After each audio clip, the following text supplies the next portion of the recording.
guys, what's up? ඔන්න අදත් මං ආවා simple lesson එකක් අරගෙන.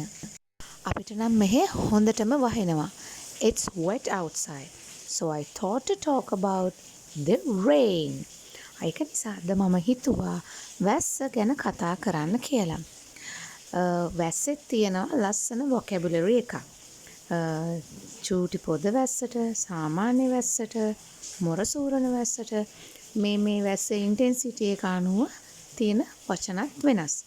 අද අපි බලමු මොනවද ඒ වැස්ස වර්ග කියලා. පොඩි වැස්සකට, පොඩි පොද වැස්සකට අපි කියනවා drizzle එකක් කියලා. It's drizzling.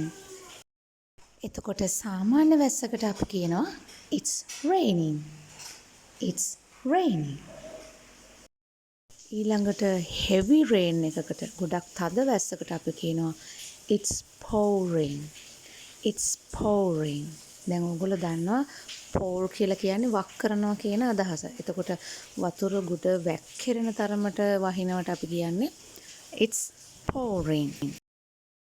ඔන්න දැන් ටික ටික අපි ඉන්ටෙන්සිටි එක වැඩි වෙන පැත්තට, ඒ කියන්නේ වැස්සේ තදබල ගතිය වැඩි වෙන පැත්තටයි යන්නේ. අර very heavy intense rain එකත් අර pouring එකටත් වඩා තද වැස්සකට අපි කියනවා it's lashing. It's lashing. ඊළඟට ඊටත් වඩා ලොකු තද මොර සූරන වැස්සකට අපි කියනවා it's bucketing. එහෙමත් නැත්නම් a bucket of rain.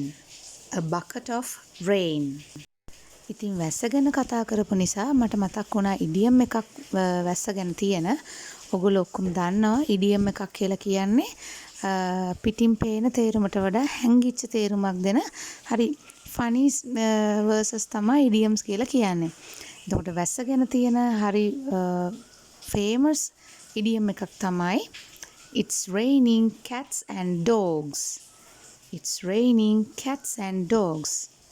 මේක ඇත්තටම මේ බල්ලපූසෝ වැස්සට වැටෙනවා කියන මේ අදහස නෙමෙයි. මේක heavy intense rain එකකට අපි කියන්නේ it's raining cats and dogs. ඉතින් මේ වැස්සේ වීඩියෝ එකක් කරන්න හිතෙච්ච නිසා එළියට බැස්සා. So I got soaked. I got soaked. එහෙම නැත්තම් මට කියන්න පුළුවන් මම තෙමුණා කියලා. I got wet. I got wet. ඉතින් මම හිතනවා අද ලෙසන් එක ඔයගොල්ලෝ enjoy කරන්න ඇති කියලා. තවත් මේ වගේ simple lessons එකතු වෙන්න කැමති නම් channel එක subscribe කරලා තියාගන්න, like කරන්න, තවත් ප්‍රයෝජනවත් වෙයි කියලා හිතන කෙනෙක් එක්ක share කරගන්න. එහෙනම් අදට ගිහින් එන්නම්. Bye. Have a nice day.